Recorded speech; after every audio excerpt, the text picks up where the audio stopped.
Hello, good evening, and welcome to the Tuesday Night Live show for April 26, 2022. Have you ever thought to yourself that learning a new tool could help you not only with your business and portrayal as Santa or Mrs. Claus, but possibly in your everyday life would be wonderful?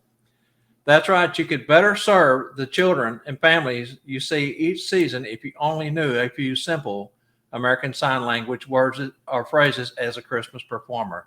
Tonight's guest is here to tell us a little bit about her story and journey as a ASL instructor and Mrs. Claus. So stay right here. I'm Santa Bob McMasters, and we have more right after this. This is Tuesday Night Live.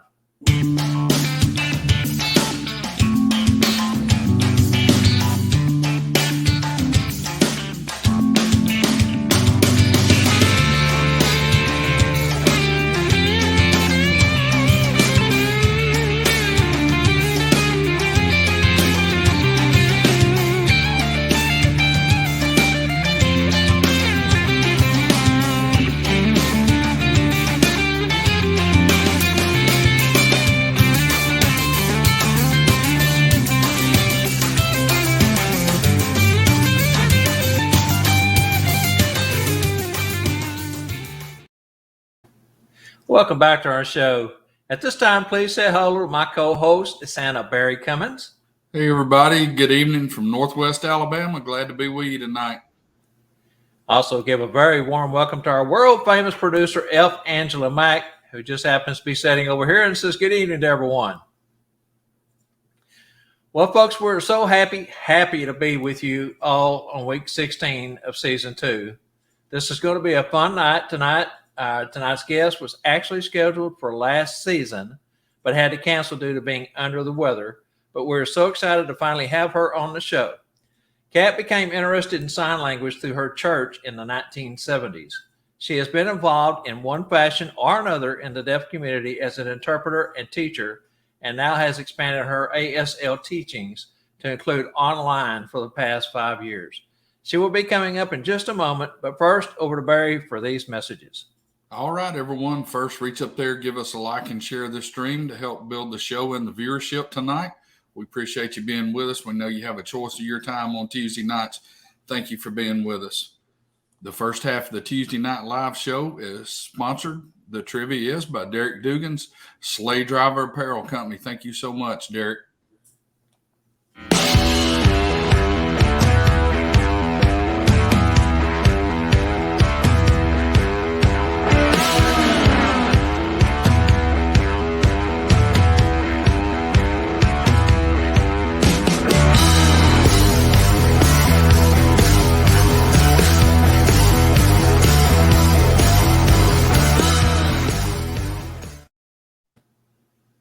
This is a fun movie trivia question. In National Lampoon's Christmas Vacation, what is Cousin Eddie's dog's name? In National Lampoon's Christmas Vacation, what is Cousin Eddie's dog's name? Good luck to all y'all on those answers there. Go ahead and start submitting your answers to that. Remember, if you have won in the last 30 days, you are in timeout. So go stand in the corner, give someone else a chance, and keep those answers coming in. We will reveal the answer to this and our second trivia question towards the end of the show tonight. Looking for some answers to come in here. Anybody got a Cousin Eddie in their family? I think everybody's had one or two, right? Oh, yeah. Yeah, that's a pretty cool movie. Uh-huh. All right, seeing some good answers coming in there. So let's go ahead and move it along. Tonight's guest joins us from Indianapolis, Indiana, and first become Mrs. Claus online, where she shared Easter, birthday, and Christmas greetings to children. She was unable to go out and work alongside her late husband, Santa Fred, in the beginning due to committed care of taking care of her mother that was ill. Please welcome tonight's guest, Kat Imhausen, Mrs. Claus Photography. Welcome. Thank you. I'm so happy to be here. Hi, Kat. Welcome to the show. So let's get started off by getting to know more about your background and talk about your late husband, Santa Fred. You mentioned you being your mother's caretaker, so let's pick up from there. After she passed, you then started going on some home visits and family visits with Santa Fred. Tell us about the magic at those first visits and how Fred was a natural and born to be Santa with rich family history in his family as Santa. Yes, well, actually, his grandfather was Santa.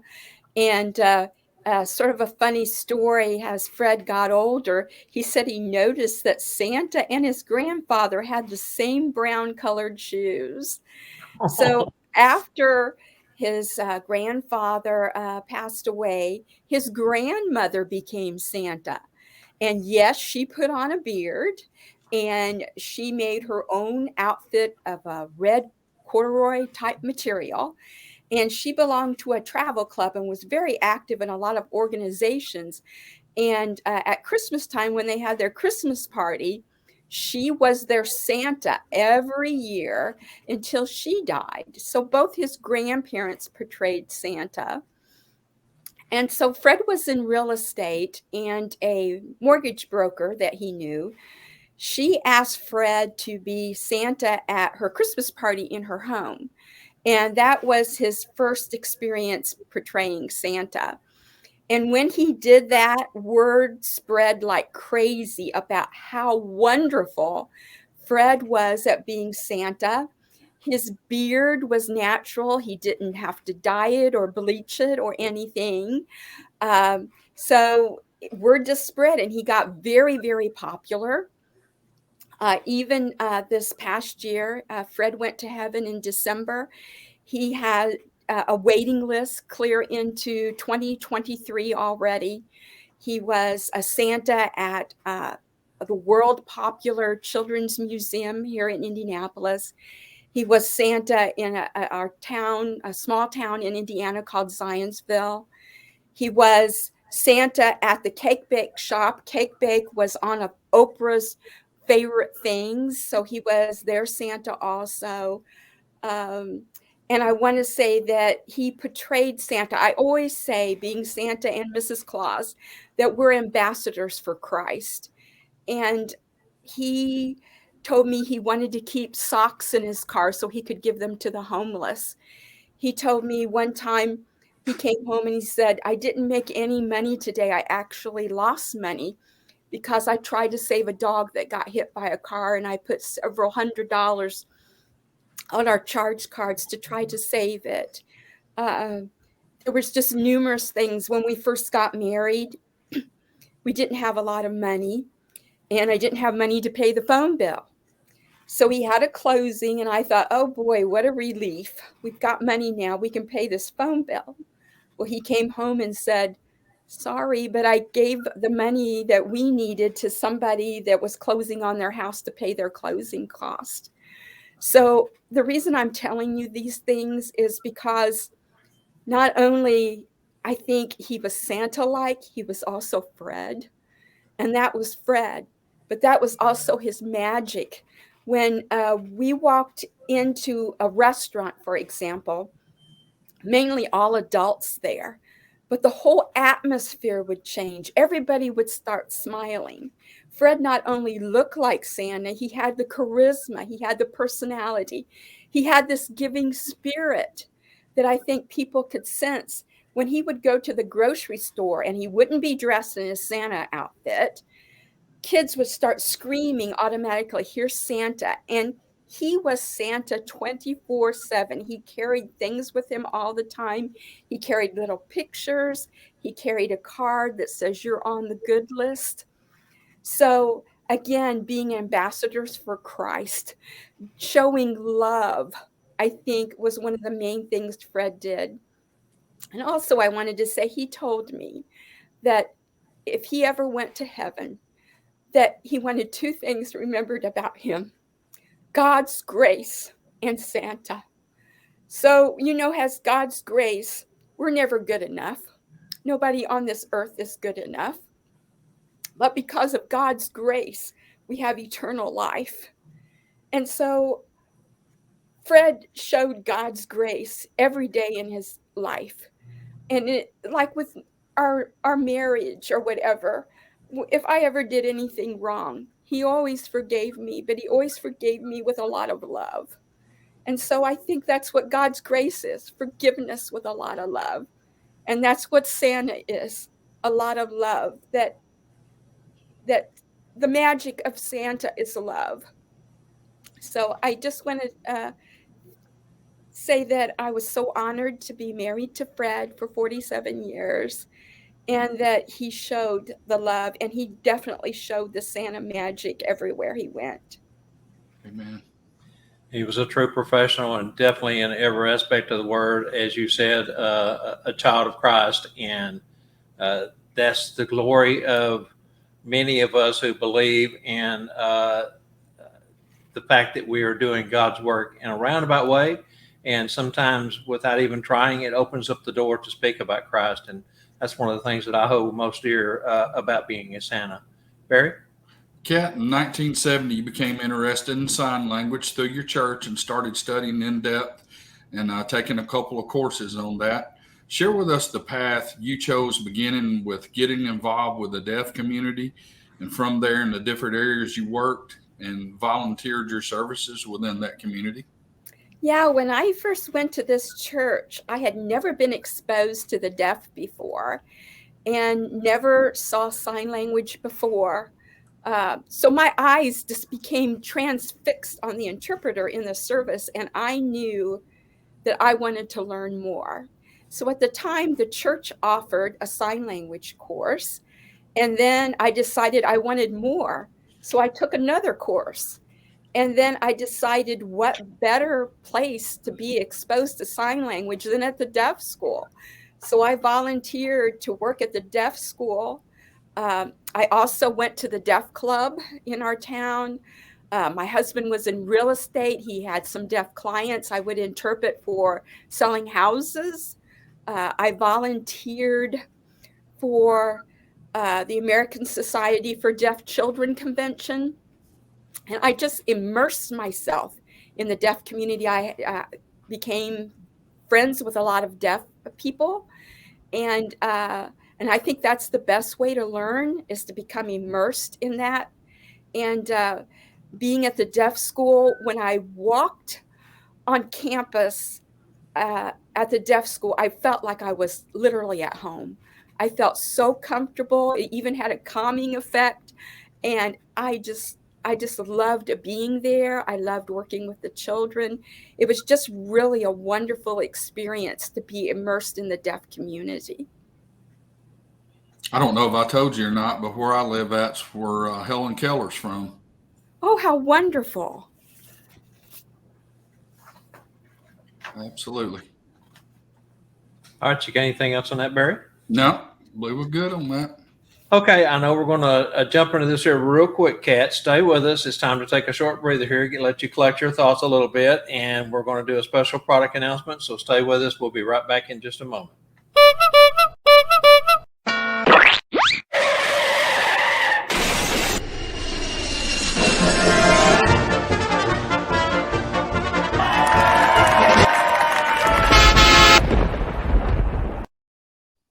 Stop the show. It's time for the Tuesday Night Live Showstopper Special this week. StuffForSanta.com. Showstopper Special.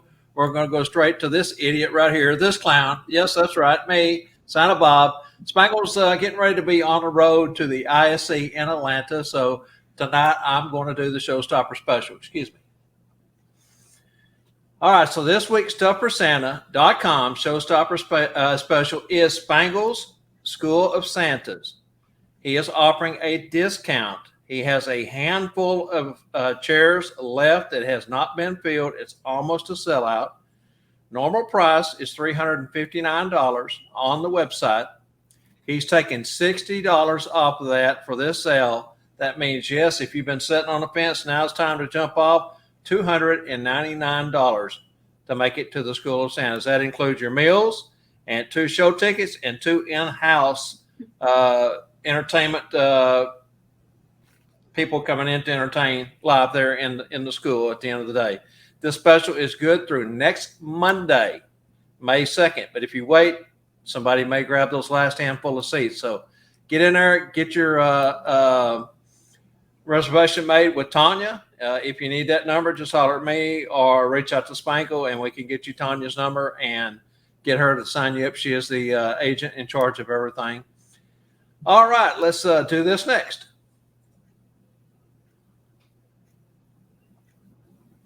You are watching the Tuesday Night Live show with Bob, Barry and Angela. Sponsored by StuffForSanta.com and SchoolOfSantas.com, where you can find everything you need to support your Santa and Mrs. Claus business. Remember, if Spangle ain't got it, it doesn't exist. So contact Spangle at StuffForSanta.com today. Now back to the show.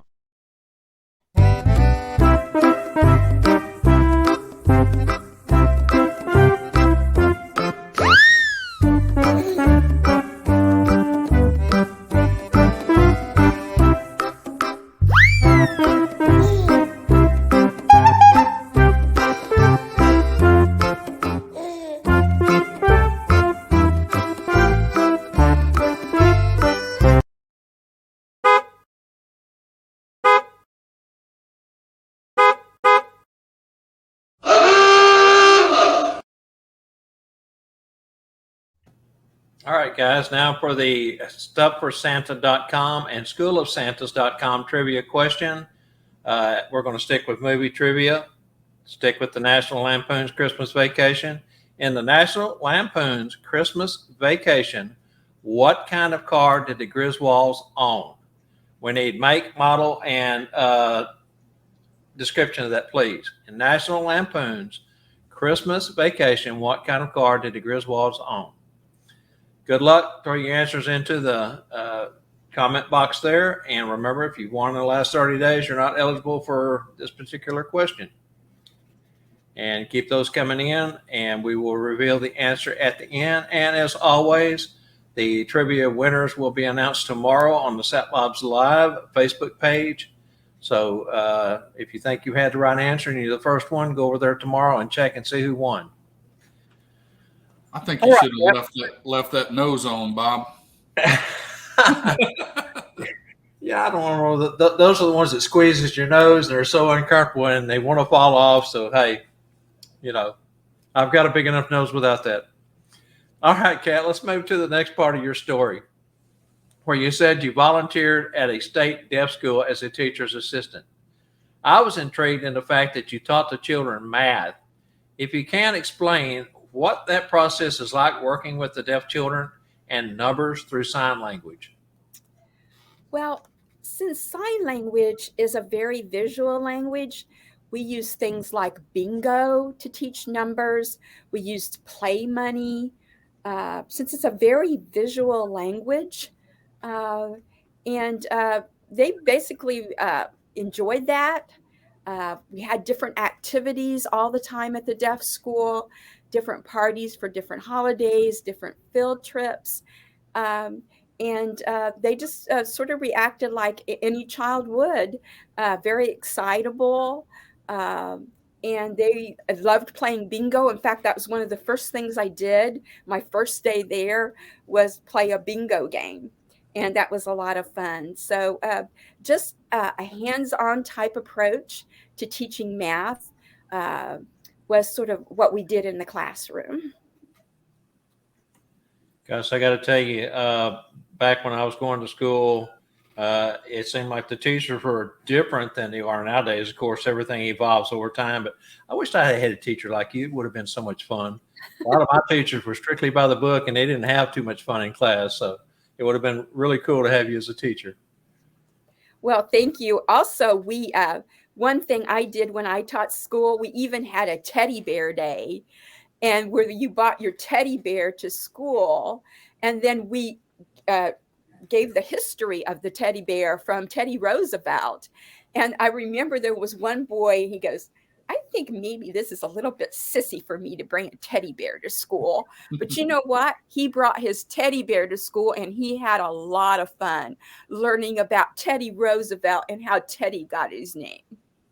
That is so great to be able to take a tool like that and be able to use it in class. And because that, for me, that would be so much fun to be able to do it that way than just reading something out of a book or whatever. So fantastic idea. Barry?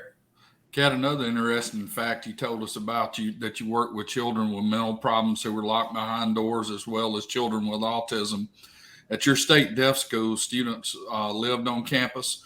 The school is totally all sign language, and even a hearing person was not allowed to use their voice. What was the challenges that you had as a teacher with those different children, and how did they learn? Well, I think one child came to mind right off. His name was Aaron, and he had problems with self-harm. If we had a fan running in the classroom, he might put his hand in it, or he might also hit you. I got hit in the back several times, but you know what? He reacted to love. So when I did this to him and showed love, he reacted to it in a positive way. And so it is with Santa giving love and getting a lot of positive reaction back. And there was another boy at the deaf school that actually he was from Korea, and he had been found wandering in the jungles. So when he came to the deaf school, everything was brand new. I remember someone had fingernail polish on, and he grabbed their finger and like stared at it because he had never seen fingernail polish on nails before.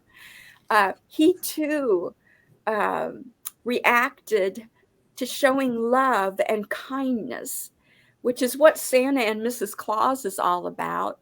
As a teacher, I became very aware. I think a lot of teachers don't realize what you say can last through a whole child's life.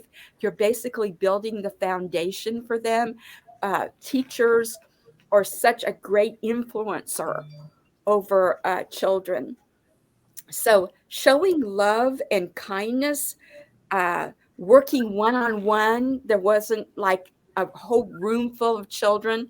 There was just a small group, and showing them love and compassion, I think, is the key. And I think that's the key with Santa and Mrs. Claus too.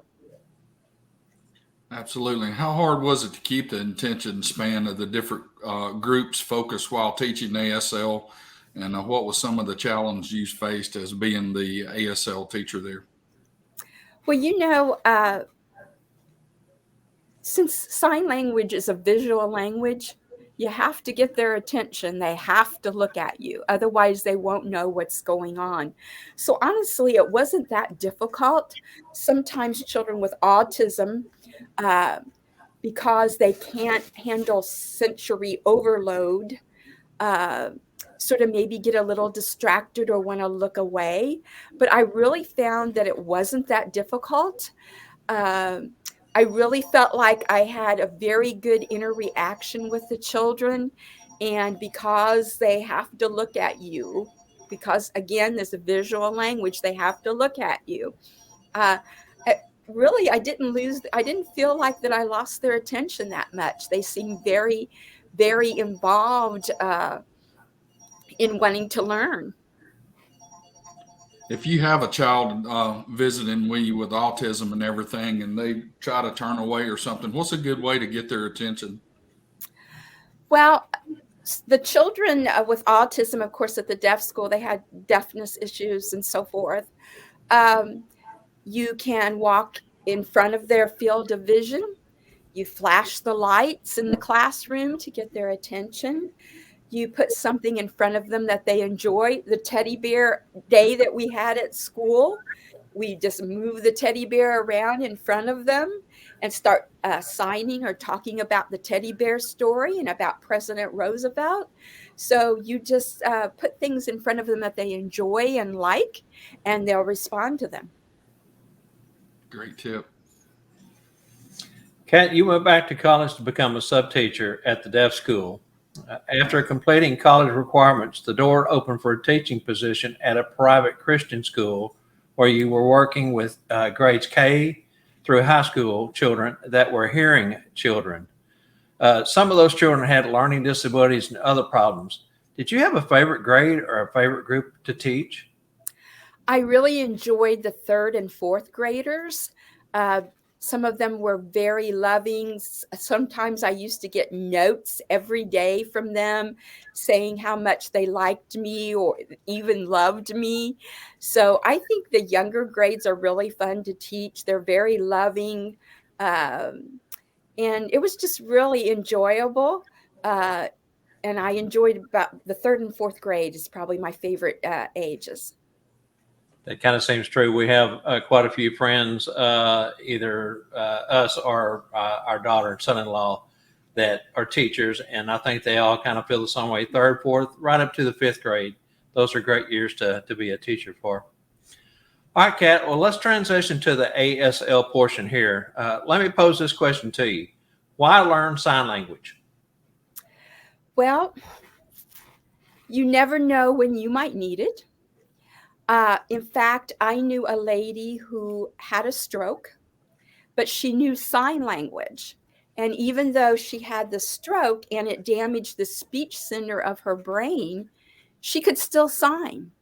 So she was able to tell the doctor what happened to her, what her symptoms were, even though she no longer had speech. So you never know when you might need sign language yourself. As we all know, in the past couple of years, there's been a lot of people on ventilators because of COVID.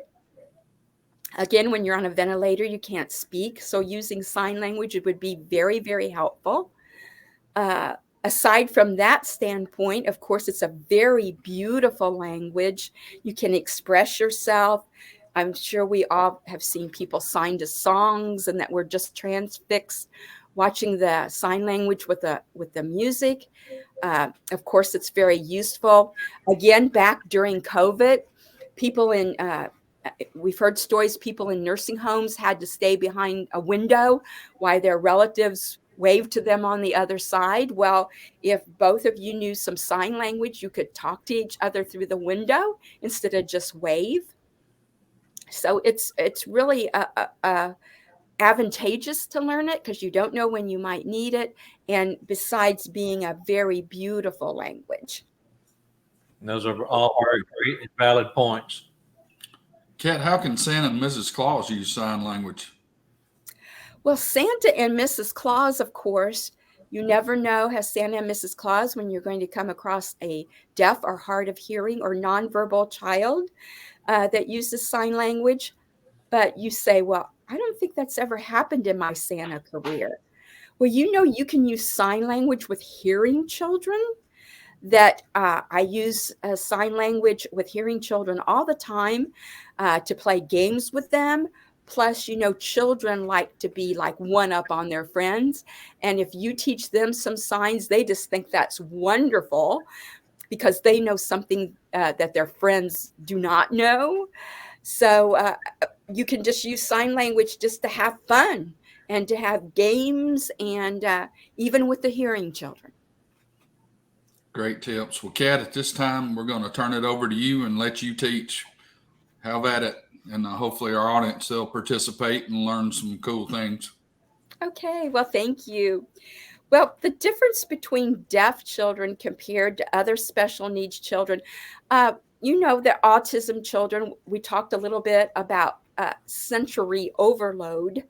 So they can't tolerate maybe flashing lights or loud ringing bells. Whereas a deaf child, they may wake up to their alarm clock, flashing lights. In the olden days before our cell phones, landline phones had flashing lights, doorbells have flashing lights. So that's sort of the difference between a deaf or hard of hearing child compared to an autistic child. Another question people ask, is sign language and English the same? No, it's not. Sign language, true ASL, is a language all unto itself. For an example of a true ASL sentence, if I went into a restaurant has a hearing person, I would say, I want a black cup of coffee. Where an ASL sentence would be coffee black me. So that's just an example of an ASL sentence. And you don't need to worry about that with the signs that we're going to learn. But if you wanted to go more in depth, you would learn some structure with ASL since it's different than English. The best way to learn signs, I say to stand in front of a mirror and see how your signs look, how they're presenting. as you learn more signs, maybe have Sesame Street on TV and try to sign along with something on a CD or a radio, or maybe get a practice buddy, which I would be happy to arrange for you to sign with. Some people say, are facial expressions important? Yes, they are. In fact, right now, in the deaf community with COVID having to wear a mask, it's a challenge for people that read lips, and they prefer the window type mask. And facial expressions are important. I want to show you a sign where a facial expression means a lot. So the sign for happy and merry are the same. So I'm going to move my camera down a little bit. So rolling out like this, and I'm doing it up just a shade high, merry or happy. So if you're doing the sign for happy and you're doing, I'm so happy. You see how that doesn't sort of go together there, but you want to look happy. Another sign where using your mouth to denote something is the sign for late. So the sign for late is like you're waving back. But if you're a little bit late, it's like you're running and you're panting. I'm a little bit late. But if I'm very late, my tongue's out a little more and I'm showing more of the panting. So facial expressions are very important. Also, the eyebrows are very, very important in sign language. When you ask a question, the eyebrows ought to go down. So facial expression plays a big part in ASL. So let's get ready to do some Christmas signs that you can use as Santa and Mrs. Claus. So let's start out with Merry Christmas, of course. So I have my hand flat and I put it sort of right here. And then I roll it out, happy and merry. And Christmas can be done a few different ways. And I do want to say that sign language has accents. This is a sign for accents. Just like maybe in Kentucky, they have an accent, maybe say you all, or in New York, the steps outside a porch is called a stoop, or maybe a creek and a crick. You see how we pronounce things different in different parts of the country? So it is with sign language. So there's like 3 different ways that I know of to do Christmas, but just because one way is not more correct than the other way, also as you travel the world, there's Japanese sign language, there's British sign language, there's Spanish sign language. So sign language is not universal. Each country, just like has a speaking person, has their own language, so does sign language. So let's do Merry Christmas. Merry. And see how this is a C shape. And by the way, it's important to learn your alphabet in sign language because it's the foundation that we refer to for a lot of signs, shapes, and so forth. And also, if you don't understand a sign, someone can finger spell it to you. And this is a C shape. As you can see, it looks like a C. So Merry Christmas. Let's do that again. So I'm rolling out like Santa, ho, ho, ho. Roll out the happiness and Merry Christmas. Well, everybody's favorite thing to eat at Christmas time is candy. So we're going to take our finger and point to our tooth and sort of turn it. And how you would remember this sign is, well, maybe you've got a sore tooth because you ate too much candy. And I do want to say my method of teaching has, since I'm a hearing person and my native language is English, I try to put associations as a hearing person that I know so it can help me remember the signs. I've had people tell me before, oh, I got a CD and I looked at the whole thing and I can't remember sign language. Yes, you can. I'm here to tell you, yes, you can, because we're going to talk through it. We're going to have associations, and I bet you'll remember several signs after we get through tonight. So again, that sore tooth we're pointing to for candy. And of course, Santa's favorite food is cookie. So I have my palm up and sort of like a cookie cutter in my hand. Cookie, like I'm turning that cookie cutter. Okay, also in sign language, so the next signs we're going to do is good boy and good girl. So again, I teach with associations so you can remember, and I bet you anything you're going to remember boy and girl. So think about a baseball hat that a boy wears, and that bill of that baseball hat, you're grabbing it. Well, this is the sign for boy. And think about a girl wearing a big fancy Easter bonnet, and she takes that bonnet and ties it under her chin, and you're tracing with your thumb that bonnet string. So this is the sign for girl. So let's do that again. We're grabbing that baseball hat boy, and we're tracing that Easter bonnet string under the girl's chin, girl. So the next sign is good. So I start here and I arrive with my hand in the palm of this hand. Good. So now when I sign this, my eyebrows are going to go down, because you could go, good boy, like you're asking a question. Good girl. And you can say, yes. This is a sign for yes. Yes, you're good. You're a good girl. You're a good boy. Okay, so are you remembering these signs? I bet you are. See, it's not that hard. And it's a lot of fun too. Aren't you having fun? It's wonderful, isn't it? So let's go with a sign for surprise. A lot of children like a lot of surprises.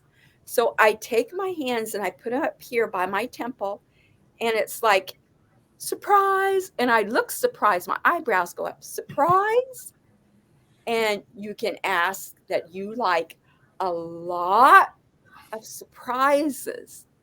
You can ask them what they want for Christmas. Surprises? Yes, you want surprises? The sign for wish. So see how I have my hand cupped and I sort of come down right here for wish. Wish. Now you have to be careful with the sign, because it can also mean hunger. If you go, and for hunger, I go more down toward the stomach area, but wish. So we wish you a Merry Christmas. Wish. Okay, so let's do the sign for Santa. Well, this is one of those signs that I know at least 3 or 4 different ways of doing it, and I'll show you those different ways. Some people for Santa just grab a beard, or they have the big fluffy beard coming out this way, or Santa's sort of large tummy coming out this way. So those are the 3 different ways that I've seen Santa done before. So you can always sign I'm and point to yourself, I'm Santa, or whatever sign you choose to portray Santa. And for Mrs. Claus, I'm Santa's wife. So the sign for wife is like you're grabbing a hold of your husband's hand, and like you're holding on, you're married, you're bonded in marriage. So you can point to yourself, I'm Santa. I'm Santa's wife. I'm Mrs. Claus. So let's do the sign for bell. A lot of people like to ring bells at Christmas. So you might see this done a couple of 3 different ways also, but I have a shape here, and actually it looks like a Q in finger spelling, and I put it against my hand and I go like this. Ding. And it's like it vibrates out. Ding. So that would be for Christmas bells.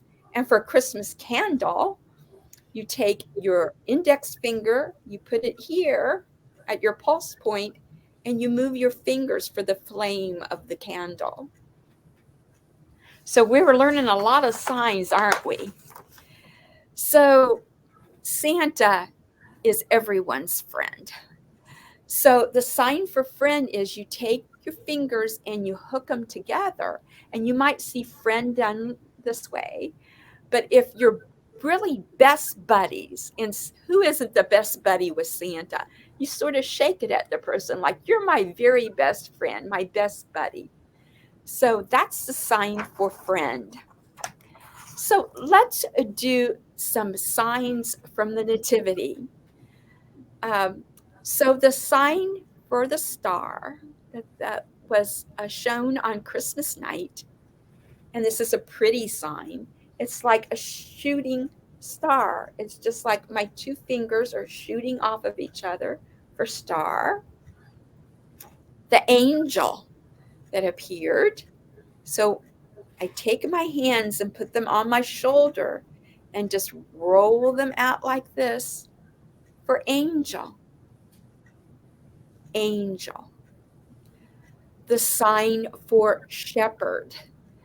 So for shepherd, remember the sheep, they sort of get a haircut or sheared. So I go up my hand like this for like cutting the sheep. And then I do the person sign for shepherd. And you'll find that's used in sign language. Like this is the sign for teach, the sign for teacher. There's a person sign made or person classifier. And the sign for wise men. So smart man, smart man.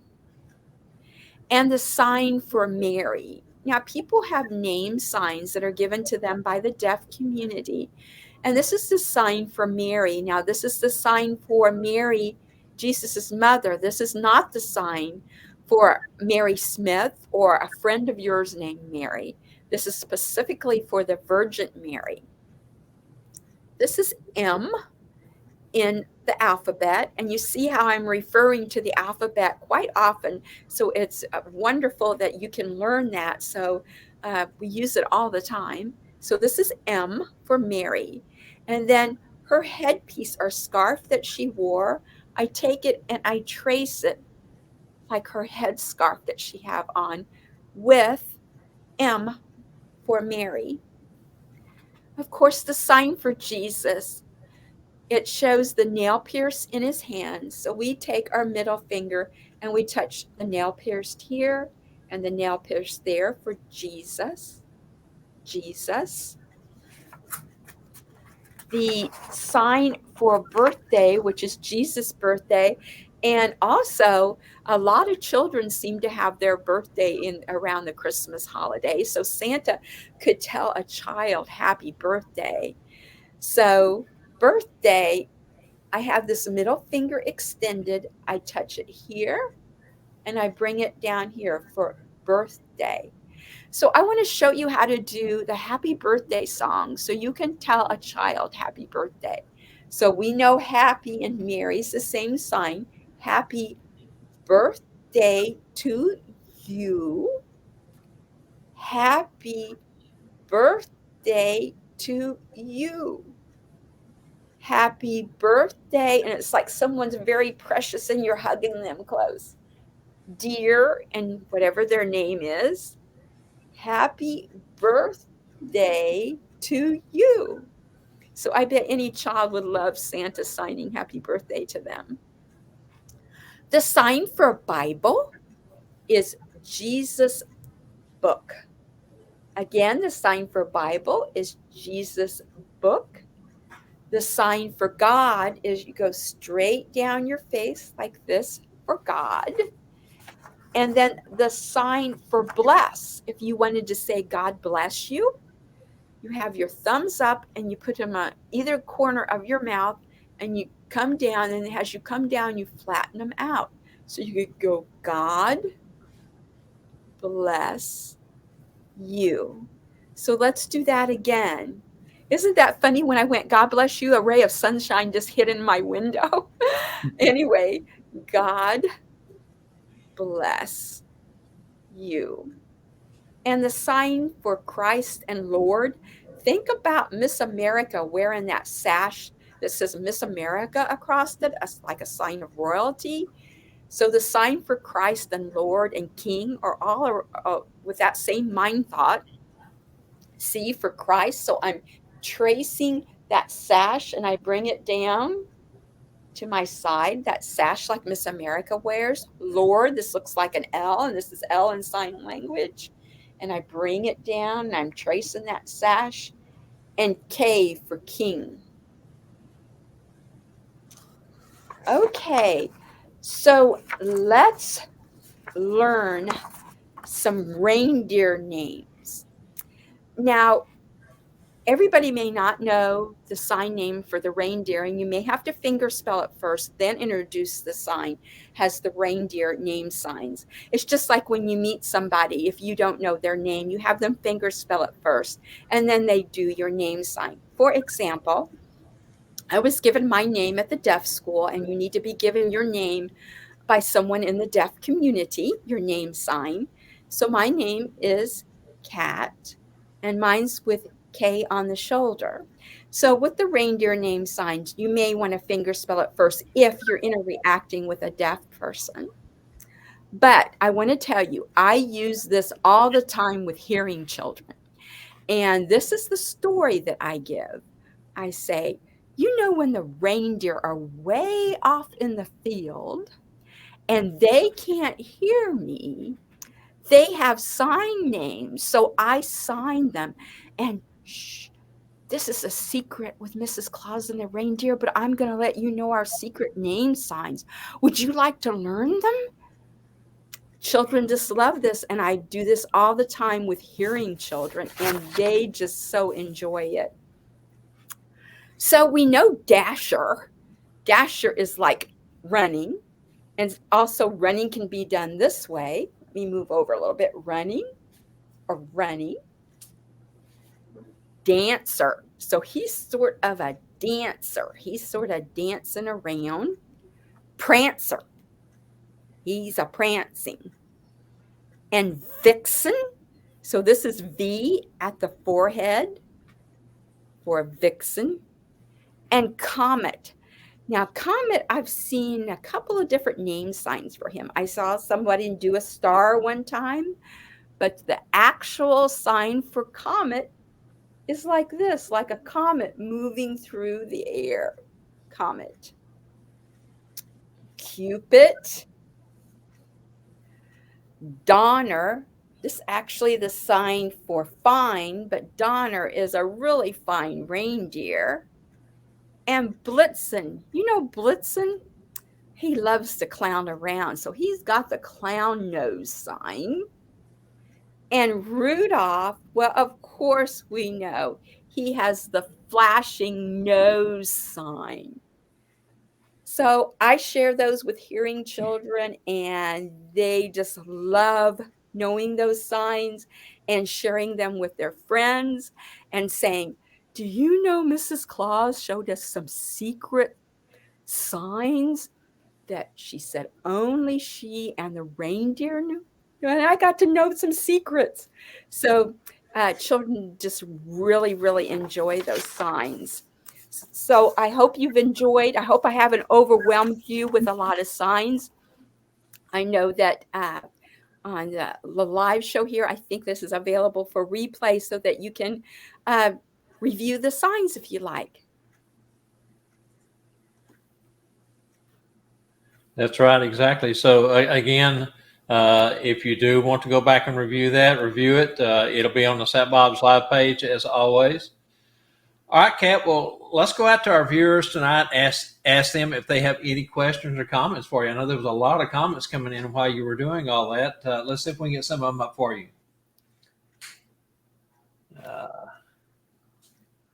Yeah, that's a great story about the reindeer teaching those to children that can hear and everything, because you never know when that child can make a difference in a deaf child's life at school or anywhere, they encounter. Yeah, or become trained like Kat and want to become a sign interpreter. Randy Wagner says, incredible, super wonderful to watch and learn. Melissa Bunton says, at what age can you begin teaching a child sign language? I've actually known a mom started at 3 months. And I've seen children start more in baby sign language. Now, you may see baby sign language. It's not quite the same as ASL, but I taught at a Christian school, like you said, and I taught hearing children. And they did research that showed that if you learn sign language, it set the foundation for learning all the way around. So as a private school, they offered this to every grade level. And also, I wanted to say, I've come in contact with some of my students. I was teaching in the late 90s, so it's been like some 20 years. And one of my students said, she's a mom now herself, and she did not know that she would have a child born deaf.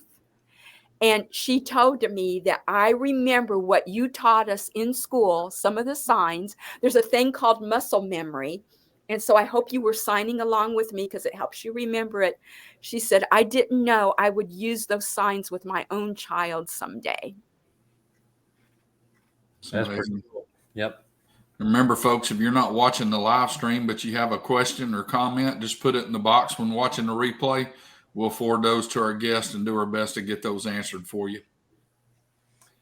Bart says, if you want to understand how important ASL and sign are for a Santa, you only need to watch Miracle on 34th Street. That's right. That I have posted that, the newer edition of Miracle on 34th Street. And there's this story of the scene of this precious little girl that sits down on Santa's lap, and it almost makes you cry, and almost makes me cry thinking about it. Anyway, this little precious girl goes sit on Santa's lap, and the mother leans down and says, she's deaf. You don't have to talk to her. She just wants to look at you. And it was something like that. Well, guess what? Santa could sign. And it made her smile. It made the world of difference to her. So, yes, I totally agree. That movie can really make you realize how important it is. I know when Fred used sign language, when I've learned use sign language when I'm out and about, I talked about how just being Santa, people's personality and they light up. Well, if you can imagine, if you're a person and you can't communicate, what if you went to Japan and you were walking down the street and nobody in Japan understood you, but all of a sudden somebody went, hello, in English, how elated you would be. Well, just think about sign language, how elated a child is. And Fred would say, even the parents would get big smiles on their faces when you start signing. And I truly think this is the magic of Santa. And this is something you really need to have in your toolkit, being Santa. Absolutely. Kat, tell us how one can take your online class that you teach weekly. Well, I have a Facebook group. Two ways you can do this. I have a Facebook group and I teach off and on in that group. It's called Happiness is Signing, and just ask to join it. I'll let you in and it's free. But I also teach one-on-one. I have taught numerous Santas and Mrs. Clauses all over the country, probably over 20 or 25 states by now. And I teach them one-on-one, just like I was teaching now. And I teach you by association, just like the boy in the baseball hat. And I bet you still remember that sign, don't you? There you go. You still remember, and you still remember the girl sign. So people telling me that you can't remember sign language, nope. You can remember sign language, but with association. And I learned this way. I learned by someone interreacting with me. And I think interreaction is the whole thing. So just shoot me an email, happinessissigning@gmail.com. Go on my Facebook page, Kat Imhausen, or ASL Happiness is Signing, any of those pages. And I'd be happy. And in fact, I'd love to work one-on-one with you. And because you are watching us tonight, I am giving 50% off, regular $80 for 5 weeks with printed outlines that I will email you. I'm going to do it for $40. So that's like $8 a lesson. So I just want to share that with everybody watching tonight. Absolutely worth every penny too. Fantastic deal. Yes, it is. Well, I got to say, I'm one of those that's a slow learner. So I was kind of a skeptic whether or not I could remember and how long it would take to actually know enough to communicate at Christmas time. But then I think back at chimpanzees and other primates that have learned sign, and I'm thinking it can't be that hard. Right. And a fact that, as you know, there was a gorilla named Coco that learned a lot of sign language and was able to communicate. So again, I just think the key is interacting with someone, has a hearing person, having an association so that you can remember that sign, just like Boy in baseball had. I think that's really a key thing. Yeah, I think association is a great tool because I use that with names and different different areas of trying to remember it, and it really does help. And we have Bart has a question for you. Can you sign that you only know a little sign language to help Yeah. us manage expectations with a deaf child if we attempt this? Yes, of course. So you can put little, like you show, I know a little sign. And if you want to do language, it's L's out like this, but these look like D shapes, and you roll them toward yourself. So you can put like, I know a little sign. Very good.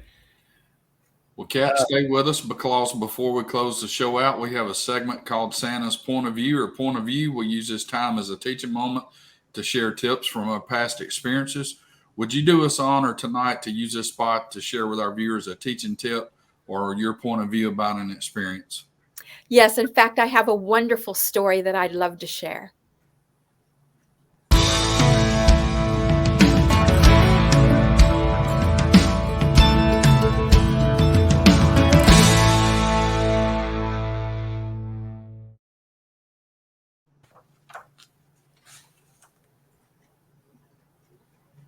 All right, the floor is yours, Kat.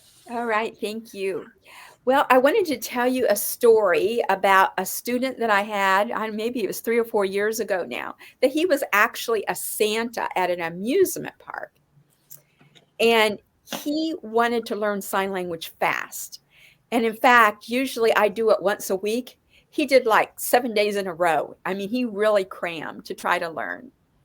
Well, one evening at his set at the amusement park, being Santa, a lady came there and she was deaf. And he could only think of the sign, see you later. And it was see you later. And he only could remember doing that sign. He couldn't remember anything else at the time. Well, do you know, she was so happy and elated. She went home and she wrote a letter to the boss of the amusement park saying how much it meant to her that Santa cared enough to do some sign language with her. So you don't have to have a full vocabulary. In fact, it takes many years to become extremely fluent in ASL. But if you, like that Santa, could only remember 1 or 2 signs, it can mean the world to someone and really make a difference. So don't think just knowing a few signs doesn't matter, because it does matter. Also, I want to give you a tip with finger spelling. When you learn finger spelling, your A, B, C's, and you learn to spell a word like cat, C-A-T, as a hearing person, we want to go, that's C-A-T. But as you learn finger spelling, you want to look at it like a whole word, like you're reading a book. When you read a book, you don't look at each individual letter in the book. You look at the whole word or whole phrase. So that's a tip when you start learning finger spelling. So, and I really appreciate your interest, and practice every day. That's a key. And remember, 1 or 2 words can matter. How fascinating.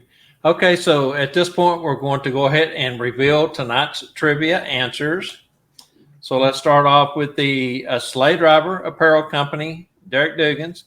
And National Lampoon's Christmas Vacation, what is cousin Eddie's dog's name? I think a lot of people got that one correct. We'll have to go back and check the timestamp to see who was the first. The answer for that one is Snots. If you'll remember in the movie, the dog slobbered and snotted constantly. And for the StuffForSanta.com and SchoolOfSanta.com trivia question, in National Lampoon's Christmas Vacation, what kind of car do the Griswolds own? That was a Ford Taurus wagon. Now, we wasn't specifically looking for your model, but some folks did put that in the answers. Again, we will announce the winners tomorrow on the Sat Bob's Live group. And Kat, one more time, let's tell folks where they can get in touch with you, because I know there's going to be lots of people doing that, and I have a feeling that our hit counter on our replay on this particular segment video show from this week is going to go crazy. So tell folks.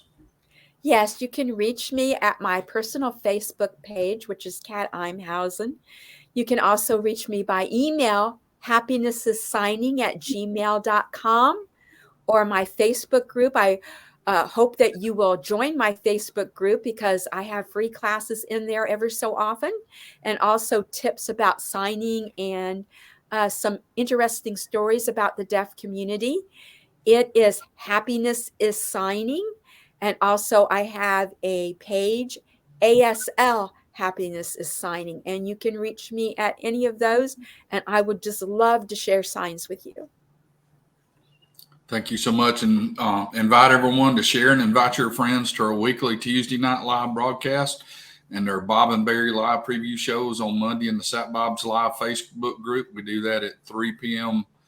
Central Time, as well as both of our Facebook groups. You can find us at Santa and the Business of Being Santa and Sat Bob's Live. And Kat, thank you so much for coming on the Tuesday night live show, giving us your time and sharing so much with us and your expertise tonight.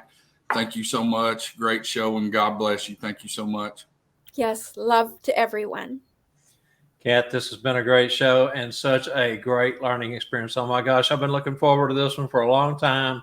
You've really got me excited about this.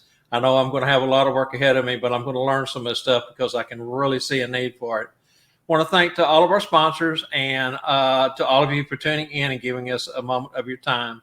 We hope that you enjoyed tonight's show. I know comments have been crazy. Like I said, I'm sure there's going to be lots of folks going back for the replay to learn what you've taught us tonight.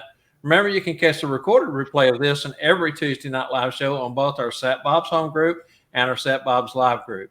So remember to join us for our next Tuesday night live each week, 7 p.m. Central, same Claus time, same Claus channel.